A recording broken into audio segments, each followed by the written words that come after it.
Hello guys, ನಿಮಗೆ boil egg ತಿಂದು bore ಆಗಿದ್ರೆ ಇವತ್ತು ನಾನು ನಿಮಗೆ ಒಂದು ಸಿಂಪಲ್ ಆ್ಯಂಡ್ ಟೇಸ್ಟಿ ಆಗಿರುವ ಎಗ್ ರೆಸಿಪಿಯನ್ನು ಹೇಳಿಕೊಡ್ತಾ ಇದ್ದೇನೆ. ಈ ರೆಸಿಪಿ ನನ್ನ ಕಾಂಪಿಟೇಷನ್ ಟೈಮಲ್ಲಿ one of my favourite recipe ಆಗಿತ್ತು. ಸೊ ಬನ್ನಿ, ಲೆಟ್ಸ್ ಗೋ.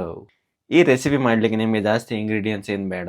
6 ಮೊಟ್ಟೆ, 1 ಈರುಳ್ಳಿ ಮತ್ತು 1 ಪ್ಯಾಕೆಟ್ ಮ್ಯಾಗಿ ಮಸಾಲ. ಮೊದಲಿಗೆ ಮೊಟ್ಟೆಯನ್ನು ಬಾಯ್ಲ್ ಮಾಡಿ ಮತ್ತು ಅದರ ಸಿಪ್ಪೆಯನ್ನು ತೆಗೀರಿ. ಆದ ನಂತರ ಎಗ್ ವೈಟ್ ಮತ್ತು ಎಗ್ ಯೋಕನ್ನು ಸಪ್ರೇಟ್ ಮಾಡಿ. ನಾನು ಈ ರೆಸಿಪಿಯಲ್ಲಿ ಖಾಲಿ 3 ಎಗ್ ಯೋಕನ್ನು ಯೂಸ್ ಮಾಡ್ತಿದ್ದೇನೆ, ಉಳ್ಳದ್ದು ಸೈಡಲ್ಲಿ ಇಡ್ತಿದ್ದೇನೆ. ಈರುಳ್ಳಿಯನ್ನು ಸಣ್ಣ ಸಣ್ಣ ಮಾಡಿ ಚಾಪ್ ಮಾಡಿ. ಆದ ನಂತರ ಎಗ್ ವೈಟನ್ನು ಕೂಡ ಮೀಡಿಯಮ್ ಸೈಜಿಗೆ ಕಟ್ ಮಾಡಿ. ಆಮೇಲೆ ನಾನು ಪ್ಯಾನಿಗೆ 1 ಟೇಬಲ್ ಸ್ಪೂನ್ ಆಫ್ ಗೀ ಹಾಕ್ತಿದ್ದೇನೆ. ನೀವು ಬೇಕಾದರೆ ಕೊಕೊನಟ್ ಆಯಿಲ್ ಕೂಡ ಹಾಕ್ಬೋದು. ಇದಕ್ಕೆ ನೀವು ಚಾಪ್ ಮಾಡಿದ್ದ ಈರುಳ್ಳಿಯನ್ನು ಹಾಕಿ. ಈರುಳ್ಳಿಯನ್ನು ಸ್ವಲ್ಪ ಬ್ರೌನ್ ಆಗುವ ತನಕ ಫ್ರೈ ಮಾಡಿ. ಈರುಳ್ಳಿ ಬ್ರೌನ್ ಆದಮೇಲೆ ಇದಕ್ಕೆ ಮ್ಯಾಗಿ ಮಸಾಲವನ್ನು ಹಾಕಿ. ಇದರಲ್ಲೇ ಉಪ್ಪು ಇರೋದ್ರಿಂದ ನೀವು ಉಪ್ಪು ಹಾಕಬೇಕಂತ ಇಲ್ಲ. ಆಮೇಲೆ ಚೆನ್ನಾಗಿ ಮಿಕ್ಸ್ ಮಾಡಿ.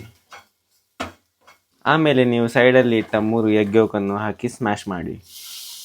ಇದು ಸ್ವಲ್ಪ ಗ್ರೇವಿ ಆಗುವ ತನಕ ನೀರು ಹಾಕ್ತಾ ಇರಿ. ಇದೊಂದು ಸ್ವಲ್ಪ ಗ್ರೇವಿ ಥರ ಆದಮೇಲೆ ನೀವು ಕಟ್ ಮಾಡಿದ ಎಗ್ ವೈಟನ್ನು ಹಾಕಿ. ಆಮೇಲೆ ಮಿಕ್ಸ್ ಮಾಡಿ. ನೀವು ಈ ರೆಸಿಪಿ ಒಂದ್ಸಲಿ ಮಾಡಿ ತಿಂದರೆ ನೀವು ಡೈಲಿ ಮಾಡಿ ತಿಂತೀರಿ. ನಿಮ್ಮ ಟೇಸ್ಟಿಯಾಗಿರುವ ರೆಸಿಪಿ ರೆಡಿಯಾಗಿದೆ. ನಿಮಗೆ ಲಾಸ್ಟಿಗೆ ಬೇಕಾದರೆ ಕೊರಿಯಾಂಡರನ್ನು ಗಾರ್ನಿಷಿಗೆ ಹಾಕ್ಬೋದು.